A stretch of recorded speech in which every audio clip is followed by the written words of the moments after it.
All right. Don't be afraid. Come on in. I'm telling you, these presentations really are excellent. I've reviewed the slides. I'm very excited for them.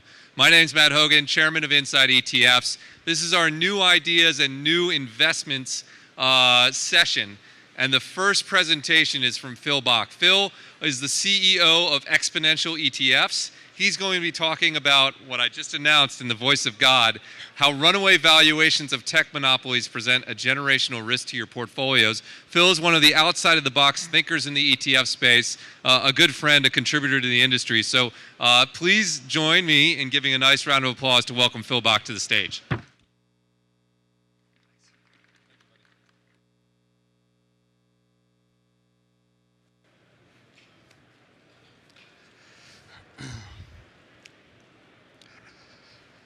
In the years since, is that all right?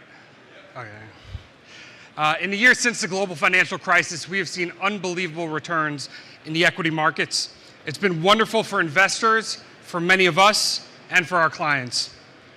Of all the markets around the world, the US markets have done the best. And as a result of home bias, the dominance of the US markets have given even more of a boost to our portfolios and our businesses. And of all the stocks in the US markets, none have done quite as well as the largest platform technology stocks. What Amazon has done over the past 10 years is remarkable. From a small book-selling website to a company processing more than half of all online sales in this country, Amazon is up 15-fold over the past 10 years. What Apple has done is no less impressive. They've gone from 1,000 songs in your pocket to a supercomputer in every pocket, more than 1 billion phones sold, and control over the operating system for just about anything we do. Microsoft, Google, Facebook, it's the same story. These are the companies that have won the past decade and that sit on top of the greatest stock market in the world. Just 5 companies now represent more than 18% of the entire US economy by market capitalization and almost 10% of the entire global economy. Any 3 of these 5 stocks by themselves represent a greater capitalization than the entire S&P 400 plus the entire S&P 600 combined. But alas, no trade lasts forever. Companies do not grow forever. And the momentum that has driven these stocks further and further up in recent years, it betrays the growth possibilities that propelled them in the earlier years of the decade. We have seen concentration like this before, but never in the history of the stock market has such concentration of the top stocks been limited to a single sector. Never have we seen the top stocks have the same risk characteristics.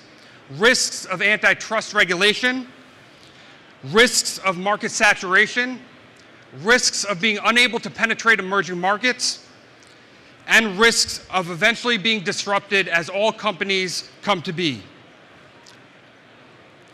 These companies now show fundamentals that simply do not support the valuations. Their current market capitalizations represent the awesome growth that they have had, but not the future growth on top of that, which these valuations would imply.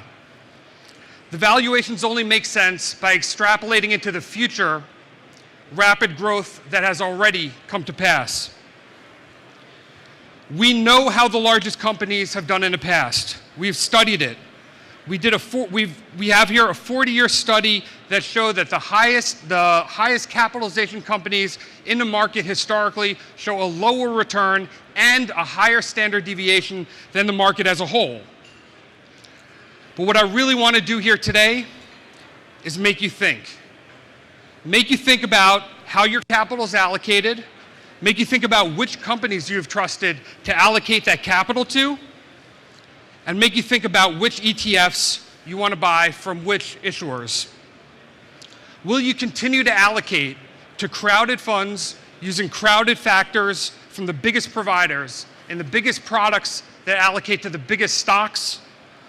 Or will you look to the future instead of the past, to the next Apple, the next Amazon, and yes, the next BlackRock?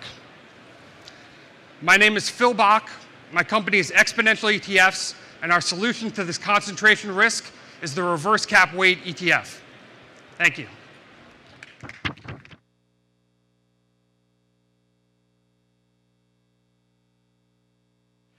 That is a great ETF. Encourage you all to look it up and learn more. Really innovative, really different, gathering a lot of attention. Excited to keep going with these presentations. Our next presentation is from the Savvy Investor. It's entitled Accessing New Ideas, How to Stay Current on the Latest Research and White Papers. Please join me in welcoming Stuart to the stage. Stuart?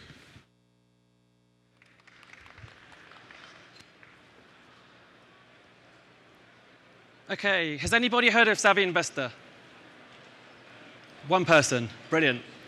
Excellent, well hopefully after this you'll all be very familiar with us. So, without further ado, so Savvy Investor is the world's leading network for, or knowledge network should I say, for institutional investors.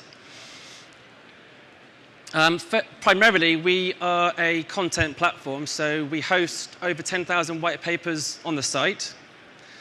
And secondly, we are a professional network in a similar sort of fashion to LinkedIn. So when a member registers on our platform, as part of that process, they get the option to select all of their topics of interest. So what that does is it personalizes the user journey for each and every single member on the site. So that way, we can automatically get the right content in front of the right sets of eyes. And unsurprisingly, ETF content is extremely popular on our site. And we, over on booth 120, we do have a factor investing report that was produced for Robeco. And we've also got a brochure for the Savvy Investor Annual Awards as well for 2019.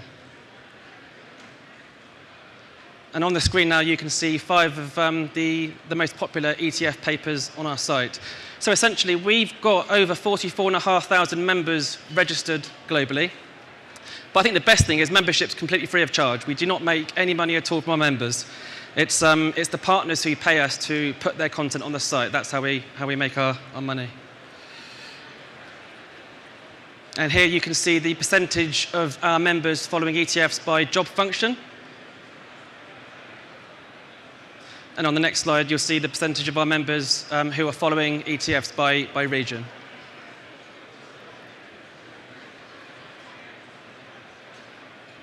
Thank you very much.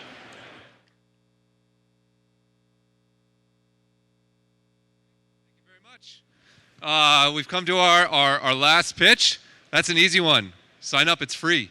I found it very interesting. The #1 item was how insurance companies are using ETFs. I think that's one of the biggest growth areas of ETFs for 2020. Our next speaker, Rishi Rajan, is Executive Director of the Americas and the head of ETNs for UBS. He's going to talk about how to access niche markets and stay liquid, understanding ETNs. ETNs actually one of my favorite topics. I think they're underloved. Teach us how to love them. Welcome to the stage, Rishi Rajan. Thank you.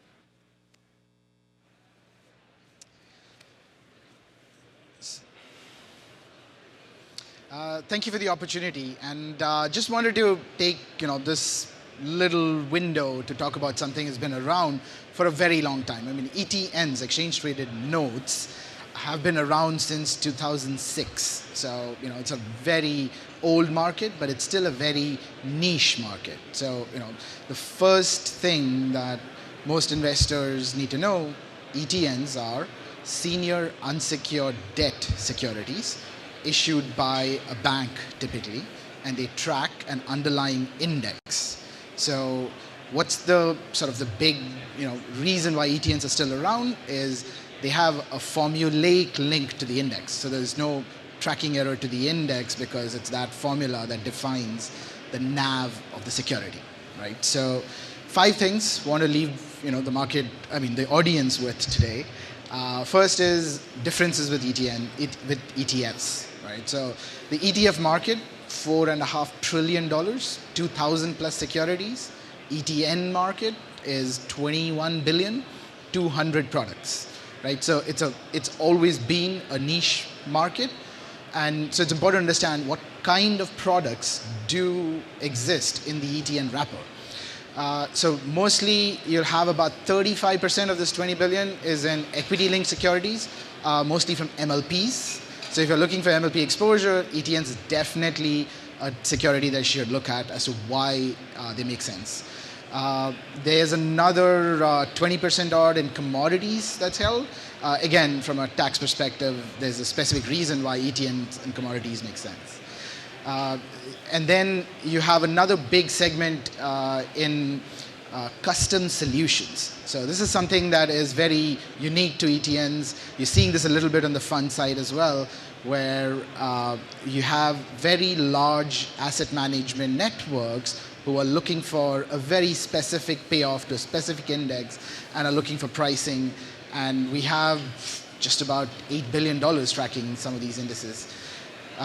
So yeah, I mean, that's sort of the background I wanted to set with, that ETNs have been around for a while. They are different from funds. They serve a very specific purpose. It's a niche market. If you're thinking about MLPs, thinking of volatility, thinking of commodities or custom solutions, you have to look at ETNs. I'm here from UBS. We are the largest ETN issuer. We have about over $6 billion of AUM on an average, 45 products. And we're here at the conference on the Brella app. Please reach out in case of any other questions. Thank you.